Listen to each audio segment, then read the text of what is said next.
Hello everyone, and welcome to episode 56 of the Nekozuki Knits podcast. We're no longer Nekozuki, we're actually Atelier Nekozuki, which is a change since the last time I actually recorded a podcast and not those informal vlog things. I'll explain that in a little bit. For those of you just joining us or have joined us sporadically, since I have been recording very sporadically, my name's Katie and this is the podcast. So yeah, Atelier Nekozuki. What's happened is I'm going to be, I am now offering more products for a wider range of crafters. And was realizing that knits kind of doesn't include those who I'm already trying to market to, such as crocheters even, with the project bags. And particularly since what I've just added is what I'm calling fabric envelopes. Mostly specifically for cross stitchers, for the frames and the hoops and such, but so that you can also use them for traveling. So I figured a little bit of a switch from knits, or away from knits. It's a lot more inclusive, not only for my crafting people, but also for everyone else, because throughout this next year I do want to broaden my audience a little bit. There's some plans in the works for some products that would be completely unrelated to crafting, although still within the Japanese fabrics and obi. That would be more for the general public, as well as obviously my crafting people, but it's not going to be specifically crafting related like the project bags and fabric envelopes and grime guards are. And there's going to be a product added as well for sewists too coming up. It's something that I'm working on. It won't be something that I focus on regularly, but it'll be something that will be available intermittently as I get the time. It'll be a scrap project, which is part of it, is that although I have a lot of scraps, I don't always have scraps at the same time. So anyway, that's why the switch, particularly for the general public items that will be coming up. I'll cover them all better once I actually launch the product lines. But Atelier, to me, adds a little bit of a prestige to the object. I don't want it to sound too like snooty and like over the top, but for the product lines I want to introduce, I couldn't see people purchasing them from someone who has knits in their name. Personally, it wouldn't have been something that I purchased from someone with knits in their name, so I kind of feel like it moves it more from homemade to handmade and craft artisanal works. So that's the thought process. Thanks for all the positive feedback on it. I really am glad that you guys like it. I've heard really good things from Instagram and in person, so yeah. I am rebranding all of my marketing materials and everything right now, so keep an eye out for that. All the tags are currently being switched as well over to an Atelier Nekozuki, so they'll be in your bags now. And yeah, the hashtag for social media has also changed to Atelier Nekozuki. So if you post any of my products on Instagram, Facebook, Twitter, anything like that, anywhere that there's a searchable hashtag, the hashtag is now hashtag Atelier Nekozuki, and I'll put it up while I'm putting my hands here so that I remind myself when I'm editing, put it here. So let's get into it. It's been a few months and I'm really sorry okay, let's go into chatter for a little bit. We're gonna do the reason why I haven't been podcasting, and then we'll go into whips, and then we'll go into what I'm reading, what I've read, which is quite a bit actually recently, and then the good chatter. So the chatter of why I haven't been podcasting is, and I'm not trying to make an excuse, and it's a terrible reason, but I have had no motivation at all since the beginning of the year. It's been really rough. And I've said this so many times before, and I'll say it again. I don't want to come to this podcast in a down, unmotivated, blah mood because, well, obviously I just don't record. And if I were to come to it in that sort of situation, I would I want to keep the tone of this as upbeat as possible. So with the lack of motivation and the lack of like sewing and even the lack of knitting that's happened in the past few months, I didn't have anything to talk about, and I would just been here and I would just been like, hi guys, and it just would have been really down. So again, I want to come to this really positively. What I did to kind of intersperse those time periods is I did do those little less than 2-minute vlogs, which I actually really enjoyed. So I think if I go through a period like this again where I have a real slump in productivity, knitting and sewing wise, I think I'll just stick to those just to kind of be like, hey, I'm still alive. I hope they worked for you guys too, because I still want to be chatting with you and being present and social, but I don't always have anything to talk about, especially for the knitting and the sewing. And at the same time, I don't want it, like, I might go through periods where all I'm doing is sewing and I'm not knitting at all. And I don't want to come to this as just a shop update podcast. I don't want to just sell you things. Obviously, I would love you buying my things. But it's like, I don't want to just come to you and be like, here, look at all the pretty things, go buy them. Like, I want to come to this as first a knitter, me first, and a crafter. So I'm trying to figure out a balance between, because the thing especially with the summer is that I go into production mode. I have shows coming up, which I'll cover later. And so a lot of my time is devoted to the sewing machine when I'm not in a complete slump. So that's where it's at. I feel like I am in the swing out of it right now. So I think this will go ahead. Now, I'm not going to say that I'm going to podcast every week right now. I think what is going to happen for the next little bit until I get stuff sorted out is that I'll do a full podcast every couple of weeks and then one of those short little check-in vlogs every other week. And sorry, I'm still slightly sick. I came back from Japan and just like that got sick, and I think I'm not quite over it yet. Or it's pollen because it's actually nice outside. Anyway, that's where I'm at right now. I am hoping that I can get back into the podcast every week. If I don't, I'll do those short little like, hey, check-ins. Otherwise, I will be here every 2 weeks at least. Hopefully. Keep your fingers crossed for me. The good news is that I do have a few things to show you that I've been knitting. The first thing is I'm knitting a pair of just plain vanilla socks as per usual. And this is Gauge Dye Works in her neon pink colorway. This was actually purchased at the 2016 Knit City when she was still Caterpillar Green Yarns. So it's fun. It's really bright. It is nowhere near as like burn out your retinas pink as it's showing up on my phone right now. Sorry. But it is very bright. I will say I have nothing against Gauge Dye Works or Caterpillar Green Yarns, but I think I'll stick more to her self-striping colorways because I'm not big into this color blocking striping, although I do really like this like little bit of variegation in there. But what I really love about Gauge Dye Works is her striping colorways, so I think I will stick to them. That's okay. The really cool thing about this was when I wound the cake, if you pulled from the outside and the inside like I am, you can have exactly matching socks. So there's enough pink in here to do that big chunk, and it's going to match the rest of the way through as far as I can tell. So there's that. Then the other thing I did pick up and do some work on is the Seraphim vest by Nadia Stallings. I'll link all this in the show notes. So this is it here. I'm knitting it out of Ancient Arts Yarns Merino DK.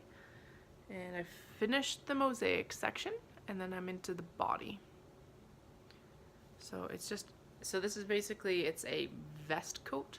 So it's going to be really long. So I'm just in Stockinette Island. Well, it's actually more of a It's a 3x1 rib, kind of. Yeah, 3x1 rib, let's call it that. Although on the back side you do something I can't remember now that I haven't knit it for a while. Eek. But whatever. So I have to knit the body, and then I'll pick up stitches and knit another of these bands around for the front. Yeah, I just need to plod along on it to get it done. I'm excited for that though. I've been wanting to knit it for a while. Colorways, by the way, Iron Horse and Raspberry Gelato, and I'm knitting it on Chiagu 8 5.0 millimeter needles. These are the interchangeables, which I love. I love Chiagu needles because of the cables and actually the points and their price point as well. I quite enjoyed the price point for the quality of needle. And then finally, this was my Rebellion cast on because I felt like doing it. Finally, I also have the Nanilchik Swancho. So I just started this a couple weeks ago, and because I want it, and I can mark it from stash yarn because I'm still trying to stash down a bit, either through destash or by using it. Obviously I'm using it here. So the natural color is Lion Brand yarn, Fisherman's wool. The blue is Patton's Classic Wool. No idea on the colorway because it's old stash. And the gray is also Patton's Classic Wool, and then the green is Cascade 220 Heathers. Don't know the color, but they're all stash yarn. I'm pretty sure those are all numbers anyway, so yeah. And they would have all been purchased at Michael's except for the Cascade.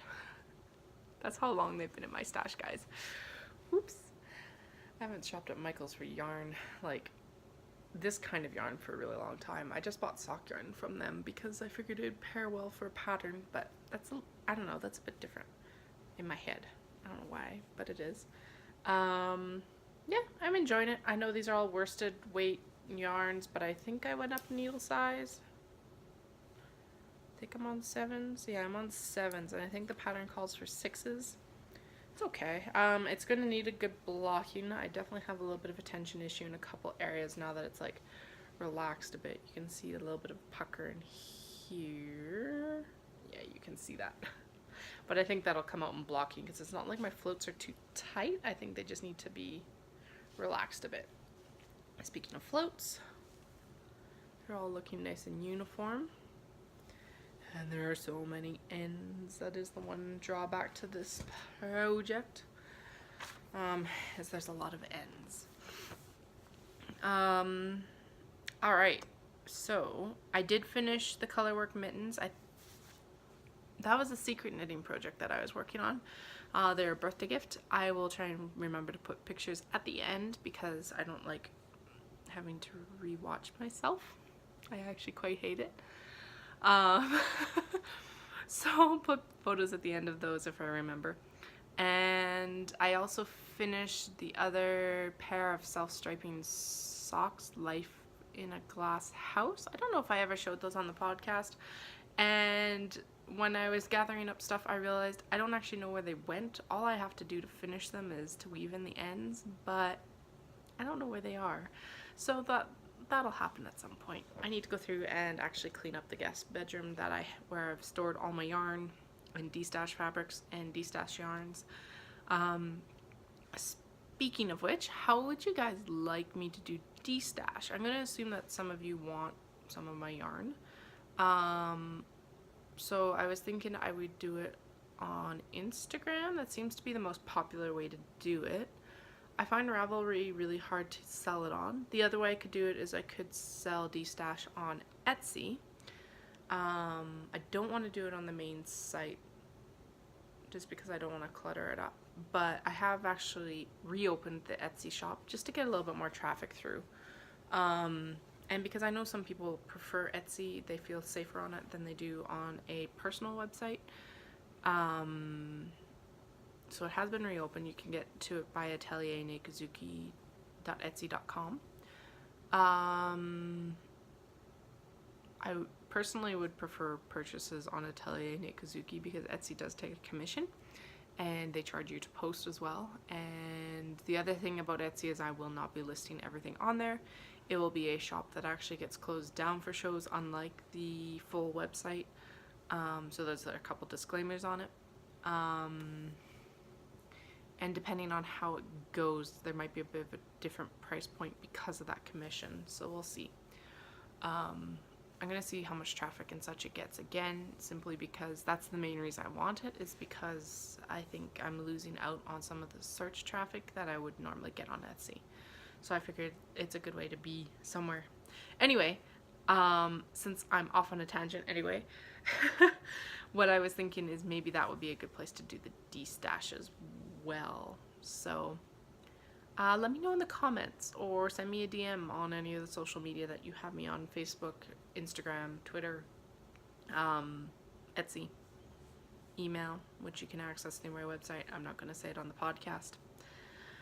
And now we're going to go into reading. I actually picked back up Akata Warrior by Nadi Okorafor. It's the sequel to Kata Witch, and I really enjoy it. That's all I'm really gonna say about it.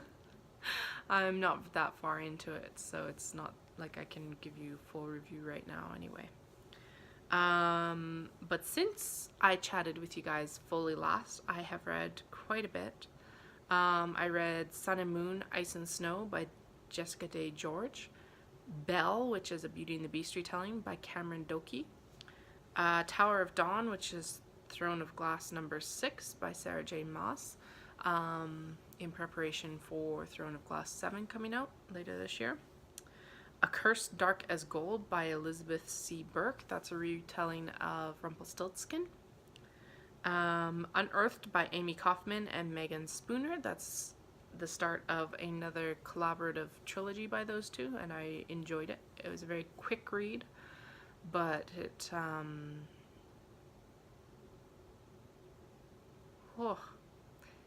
but it was enjoyable. Sorry, I'm also trying to deal with a migraine, and my brain just, apparently the medication might have just kicked in. So I read that. I read that actually on the way back from Japan, all in one sitting, so that was pretty awesome. And then I also finished the Illuminae trilogy, which was finished off by Obsidio, and that was also another co-authored. I don't know how you want to call that, but it was also by Amy Kaufman and Jay Kristoff. And then I read The Fates Divide by Veronica Roth, which was a duology, and it was really good. That was the sequel to Carve the Mark, which came out last year. And then I just finished The Complete Persepolis by Marjane Satrapi, which is a comic or graphic novel about the Iranian Revolution in '79 and forward, and how the author Marjane Satrapi kind of went through it as a child and how that formed her formative years going into the world as well. And that's what I've read and what I'm reading. So we'll go into chatter. Since I chatted with you last, we've done some really cool things. Dallas actually surprised me with a trip to Disneyland in February. I knew he would have vacation, but he misled me and told me that we were going to be going to Victoria, which is fine. That's what I expected for that time of year. And then it snowed like all get out and made the roads pretty much impassable. Well, not impassable, but unpleasant to drive. And that's when he told me that we were flying to Vancouver. Okay, cool. Fly to Vancouver, maybe because I'd said that I wanted to spend a couple days in the city, and then maybe rent a car and go to the island or whatever, or down into Seattle. And then we get into Vancouver, and he goes, so we're going to, he sent me the next ticket and told me that we're going to Disneyland instead, which was super cool. I will say I prefer Disney World. I'm going to say that up front right away. And I'm sorry if I talked about this now I can't remember if I did or not, but we'll go through this pretty quick. I did, didn't I? Because I put photos at the end of last podcast. If you have questions, let me know. After Disneyland, we went to... We didn't go anywhere. No. it just felt busy because of other stuff that I'll go into after this trip. So I ended up actually back in Japan in early April with my niece on her spring break. So that was her first trip. It was a fabric trip and mostly sightseeing. I don't need a lot of fabric right now. November has me quite well supplied. And but I did pick up some really cute stuff too because it's the new season. And then we were there just at the very tail end of cherry blossoms, so we got to see some pretty good blooms in a couple places. And then there was the big pom-pom poofy double bloom sakura out, which was really nice. And the wisteria had just started at Uji as well, and I've only seen them once, and they're one of the ones that I absolutely love. Their scent is gorgeous. It usually means that the weather's turned and is nice, and it's not as busy. It wasn't too bad for crowds. There was a lot of tour groups. There's a lot of foreign tour groups there right now. When we go in November, it's usually a lot of Japanese tourists, seeing the leaves and everything like that. And the other part of that is also that some of the popular areas were actually not as busy. So like Kiyomizu-dera, which is usually packed, was not. It's the quietest that I've ever seen it since my exchange. I think part of that is because their main hall is currently under renovation. That is the one thing about Japan right now because of the Olympics in 2020. All of Japan is in some sort of renovation. At least that's what it feels like. Like Hiroshima Peace Museum's under renovation until 2020. I don't know how long the main hall at Kiyomizu-dera is under renovation.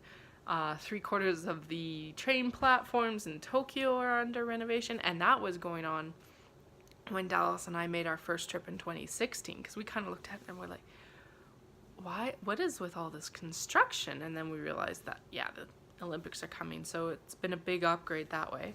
It's actually pretty awesome because it's making it a lot more accessible for everyone. They're making it a lot more multilingual for their train signs, because the train signs were always in Romanized so that you could read the name in English. Basically, it was written in English characters like Shinjuku, Harajuku, and all that, kanji and hiragana, or a combination of hiragana, katakana. But what they've been doing is they've been multinationalizing it by adding like JY1, so that's the first stop on the JR Yamanote line or whatever, which is the green line. So that you don't necessarily have to know the name or know the romanization of the name. And so, I don't know, I think it makes it a lot more accessible even for English speakers, and especially for people who like don't necessarily speak English as well. So Japan was good. It was a really good trip. 10 out of 10 would travel with my niece again, which is always nice. And always something that kind of hangs over your head when you're first going with someone on travels. And yeah, it was good. There's not much to say about it. It was kind of a greatest hits of the greatest hits tour of Japan, and dipped the toes in. She's actually vegetarian, so that was a bit different for me in how we ate. Had some fantastic vegan ramen in Tokyo Station. And then we also had some really amazing tempura in Osaka that I'll definitely be going back to next time I get to Japan for fabric. We've already talked about the motivation drop and why it's Atelier Nekozuki now. And I do actually have some clips from Japan this time. I took some clips in the aquarium, so I'll add those at the end because it's really cool, because we went to the Osaka Aquarium. It's the Kaiyukan, and they have the whale sharks, and I got some really good footage of them. That was really busy. I think though what ended up happening there was there's actually a cruise ship in port, so I think a lot of people off the cruise ship were at the aquarium, and that ship was huge. Let's see, what else did we do? We did Kyoto, Hiroshima, Himeji. Got to see one of my friends, and I've got a kitty. Come here, Flynn. Flynn's here. He's been hanging around. He's lost his whole winter coat. Well, except for the fluff belly. But he's in his summer coat now, and he's not as fluffy, and so he doesn't flirt with me as much. But he's also losing the kitten face and looking much more like a cat. and very disgruntled right now. Yeah. So it was a good trip.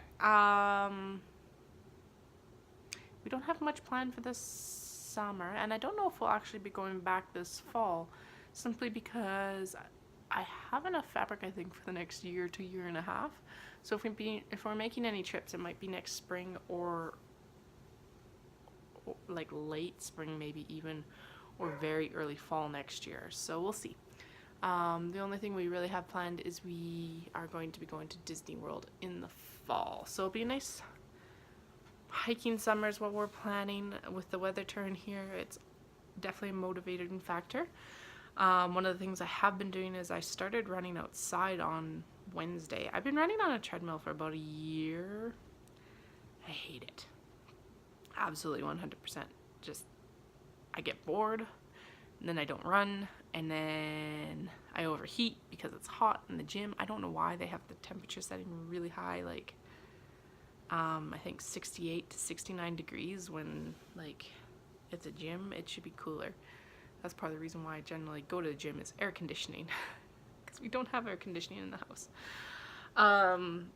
So I just went to heck with it, with a lot stronger language, but I'm keeping this show PG or G rated, and started running outside, and I am way more engaged. I actually went further in less time than I normally take. I still can't run a full 20 minutes, but I went about 300 meters further than I normally do, and I did it in 28 minutes instead of 31 minutes, so 300 meters more than I normally do in less time as well.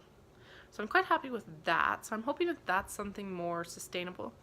I had also been trying to run every day, but I think I'm going to go back to 3 days a week, because the other thing I've been doing is I've actually been really committed and doing yoga. So I did the 30-day challenge with, sorry, now I have kitten hair on me because he's shed most of it, but it's still kind of falling out. There we go.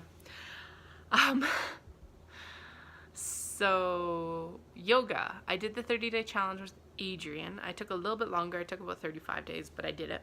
And then I did a couple more weeks, and then I took a week off for Disney. And then what happened? And then I started back, kind of. And then I've done something to my shoulder. I don't know what it is. We're leaning towards a little bit of tendonitis, but I need to go get it ultrasounded, my left shoulder.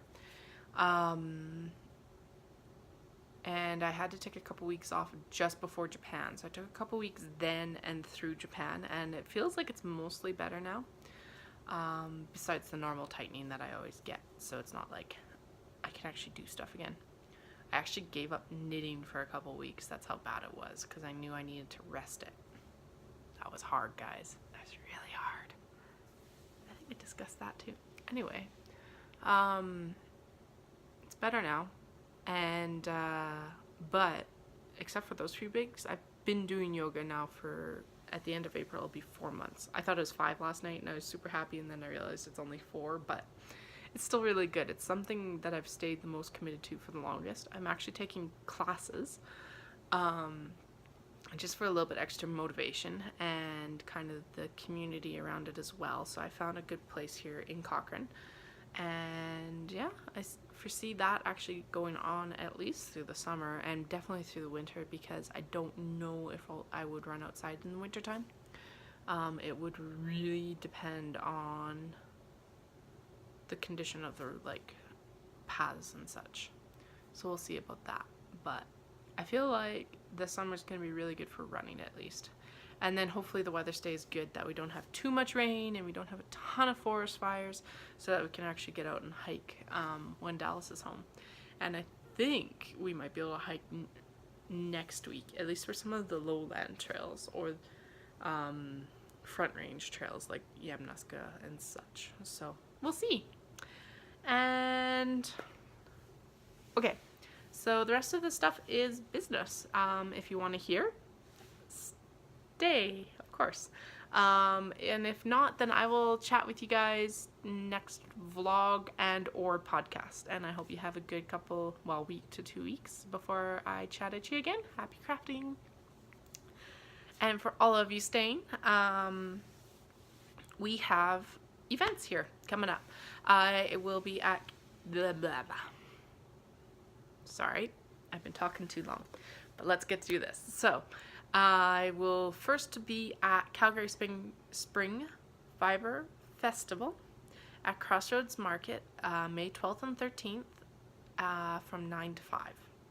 So that's in a couple weeks. I'm prepping right now to get some new products, new prints out at least. And then I will be at Edmonton Fiber Frolic, May 26th, 2018. And for some reason, I don't have the times for that right off the top of my head. But I will link to their fancy thing, their website, so that you can get all the information there. I'll also link to the Calgary Spring Fiber Festival's Facebook event page as well, and that's where you can find all the info. And then I will also be at TNNA in Cleveland, Ohio this summer. So if you are a store interested in picking up my bags wholesale, you can come visit me there. I will be guesting with the Ancient Arts Yarns booth, but I'll have all my information and wholesale information as well as some pamphlets to give out this year. I'll be a little bit better prepared than last year. Heck, I'm even announcing the fact that I'll be there, but I will be guesting.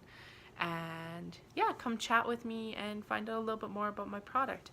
All my bags are available for wholesale. I don't know if I've really said that before. It is an area that I need to expand more and do a little bit more legwork in, but I would love to chat with you if you're a shop or if you're interested.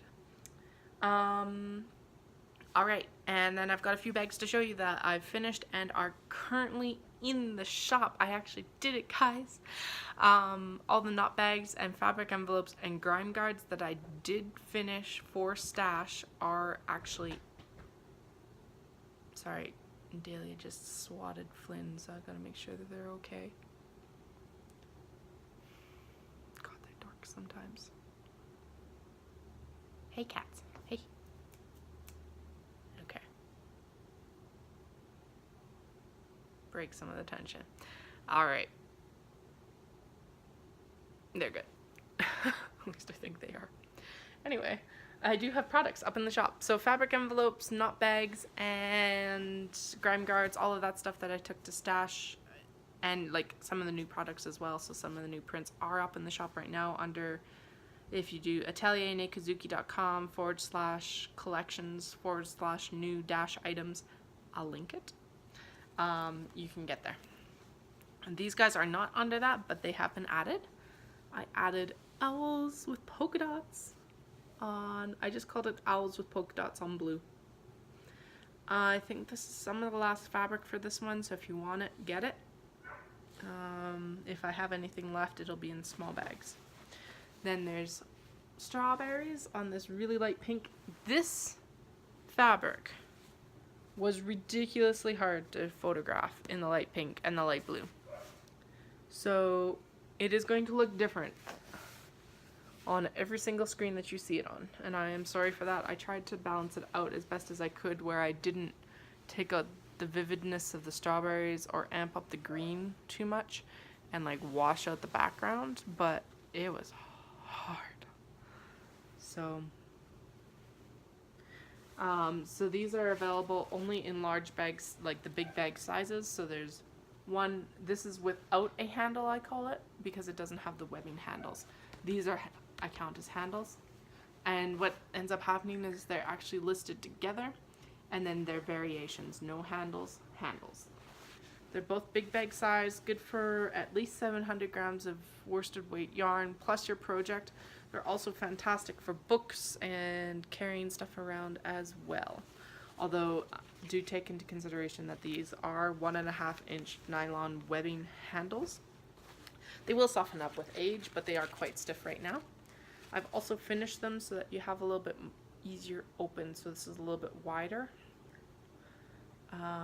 And I find it easier to open when you have it like on your shoulder right here. And the strap is about 15 inches in length from top of bag to shoulder. So it's a nice, comfortable underarm. It's probably like, if you're a lady, low bust. Or if you have the additions up front. I don't know. I don't know what to call them while keeping this PG or G. Anyway, there's also strawberries on light blue. Again, this one was really hard to photograph. No handle. This is because this is technically a wrister, so I don't really count it as a handle compared to these, because these are tote bag handles. Finished the same way so that you've got the nice wide open. And then finally, this is the only one that photographed nicely. Strawberries on black. And totally just tried to blow out the camera. And again, in both shapes. These are the only bags in this print. There are 6 total, 3 colorways, 2 of each. That is all there is. And I think probably all there will be, because by the time I get back for more fabric, it won't be around. It's a super popular print, I think. So if you want them, head to the shop. I'll link it in the show notes. Show notes will be linked in YouTube, and I will actually post on Ravelry this time. So I think that is all. If you have any questions, feel free to ask. Comments, Ravelry, Instagram, Twitter, Facebook, anywhere you find me for social media. And I will chat with you guys either in a very informal pop-up vlog in a week or a podcast. Hopefully a podcast in a week. So have a wonderful week crafting. I hope you get sunshine wherever you are, and I will chat with you soon. Thanks, guys. Bye.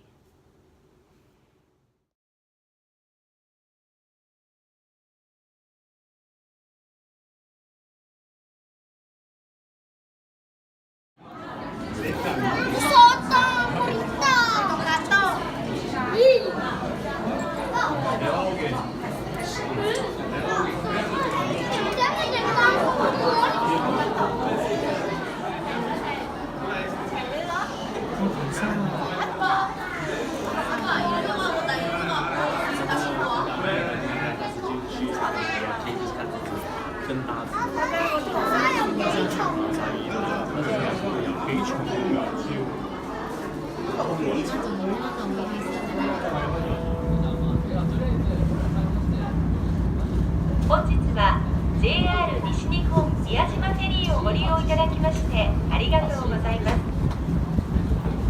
本線は安全第一で運行していますが、万一異常の際は放送でお知らせしますので、係員の指示に従っていただきますようお願いいたします。各階の客室には救命胴衣の服の場所や着用方法を掲示しておりますので、あらかじめ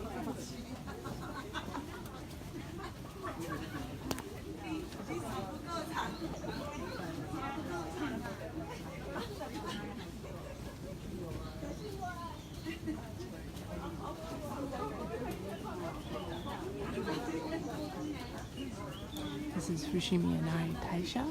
So this is the business shrine that I come and pray for success for the business. You might recognize it from Memoirs of a Geisha as well. That's why this is. But it's absolutely gorgeous. It's always very busy. But the birds are singing and the sun is out, so it's gorgeous.